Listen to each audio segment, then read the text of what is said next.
Hey everyone, and welcome to the channel. So today we get to take a look at the 2024 Lexus LS500. This model is finished off in manganese luster.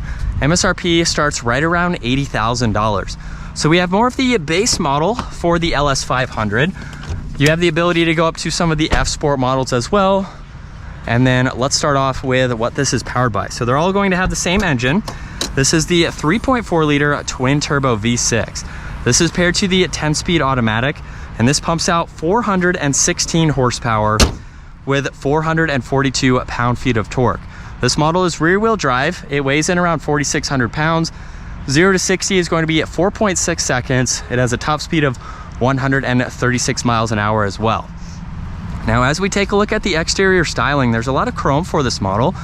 You'll notice the distinctive hourglass design with the chrome surround. Lexus badge is also the sensor. There's parking sensors up front, LEDs for all of the lighting, even more inlets on both sides, and then some nice lines that come down the hood just to give it that luxury look. This also has a really nice set of wheels with that multi-spoke design to them. There's also a three-tone design for these mirrors that also have the turn signal. There's a sunroof up top, more chrome for all the window surround, even more chrome in that lower side skirt there. And the LS500 is a pretty long vehicle, so it has some very elegant lines to give it that nice stretched appearance. And that leads our way to the back where there's more chrome, LEDs for the taillights. There's also the parking sensors, more chrome for the exhaust surrounds there. And then this does have a power trunk. So just use that button on the right side and that will open up where you have a good bit of space. Now the back seat is fixed, so it does not fold down, but you still have plenty of space to put in items as needed, and then you can just push that button up top in order to close it. Now you can also lock and unlock this from all four door handles, which is very convenient. And this has a really nice interior. There's all of the Alcantara and stitching, all of the leather, there's wood trim, storage in the lower section there, and then beautiful leather back seats. At 5'10", I have a lot of space. There's also storage pockets. You have air vents and auxiliaries. And then when you pull down the very large armrest here, you have a lot of storage with auxiliaries in the back. You also have the ability to adjust the front seat from back here, as well as the sunshades. And then you also have the sunglass holder too. There's the sunshade, which is currently up at the moment. You have plenty of visibility. You also have your mirrors here. So that way, when you get ready for the day, you can take a look at those. And then up front, there's the memory seating adjustments, all of your window controls, side mirror adjustments, and then a little bit more storage compared to in back. And then the front seats are automatic. So you have all of those controls. But let's start this up where we have the leather steering wheel. There's also paddle shifters. All of your cruise and distance pacing adjustments are on the left side or the right side there. Left side, you get volume, Bluetooth, and voice commands. And then you have the arrows to go through the gauge cluster. Now you have 3 customizable screens, so it doesn't matter which one you go on. You can customize the middle, the right side, and the left side, just depending on how you want to have your presets. So you have those 3 presets basically to scroll through and view as needed. You get a little bit of storage on this left side, along with your trunk release. There's your fuel cap release, head-up display control, so you can turn that on and off. This also has a snow mode, along with traction control. And then you have 4 different driving modes that you can go into. So once you exit out of the traction control there, you can look at your different driving modes. And you'll notice those will adjust on the far left there. So just depending on the screen that I'm on at the moment there, you can pull up the gauge cluster if you would like to. So when we have the gauge cluster pulled up now, you can go through the different driving modes and you will notice that the gauge cluster does change.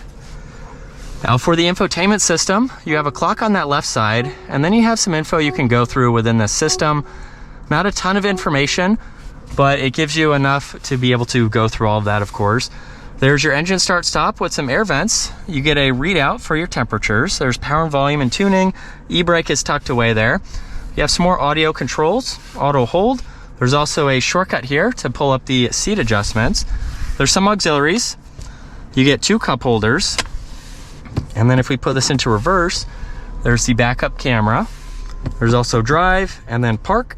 And you do have adjustments for your heated and ventilated seats, heated steering wheel, that rear shade. You can open up the center armrest where you have wireless charging, and then you have some auxiliaries there. There's also plenty of space in the glove box. You get garage door buttons up top, and then there's also a sunglass holder as well. And then there's the sunroof, and you have the adjustments for that sunshade or the sunroof itself. And then here's a look at visibility. It's pretty easy to see over both shoulders, so you have quite a lot of glass. Now let's go ahead and get this out on the road. And we're still in Sport S Plus, second gear. Here we go. With a mild acceleration, this is quick. Paddle shifters are also very responsive too, which I like to see from a vehicle that's not really that kind of performance style vehicle. It's nice to see that you can have a little bit of fun behind the wheel of this LS500. But this is what it's like to be behind the wheel and what it's like to drive a very luxury vibe for this interior with its simplicity too. But even the addition of the analog clock there just gives you some of that luxury vibe that a lot of more expensive vehicles have, like Bentley, Aston Martin, some of their four-door vehicles. Obviously that is on a whole different playing field, but for $80,000 you can get something that to me is just as nice. You know, this is something that kind of slides under the radar. It's a Lexus, but it's a nice vehicle too. It's something that you are going to be able to drive for several years. This is a reliable brand. So if you're looking for a vehicle that's 10 plus years, you are going to be able to rack up the miles behind this for sure.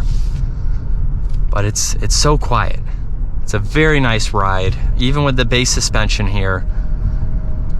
And you have plenty of space too. I do wish the back seats could fold down, which would be nice to see, making it a little bit more practical, but you have a large trunk in the back there, and you have a sedan that is going to be very nice if this is what you are looking for. But that is going to wrap it up for the 2024 Lexus LS500. Once again, huge shout out to 704 Exotics for providing this vehicle for me today. Take a look at their website, give this video a huge thumbs up, and consider smashing that subscribe button so you guys don't miss out on our daily uploads. I will see you all in the next video.